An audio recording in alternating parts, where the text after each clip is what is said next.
Hello friends, today I am going to tell you a story of Ram Prasad, an elephant. This elephant was in the army of Rana Pratap Singh, Maharaja Pratap Singh army. So, what happened?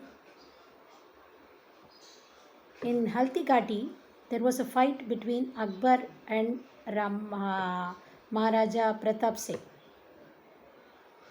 In that fight, Akbar has 80,000 people with him. Then Pratap Singh was having only 18,000 people, 18,000 people. But he won the battle because of his elephant Ram Prasad. So Akbar thought to catch that elephant and he did it. And then he gave good food for Ram Prasad because he wanted Ram Prasad to be in his army. What did Ram Prasad did?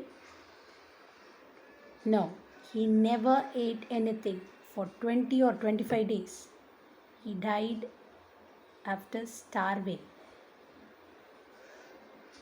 So, because in our history, Ram Prasad was remembered by his loyalty. Loyalty is very important thing. You have to be loyal whatever you do. Thank you.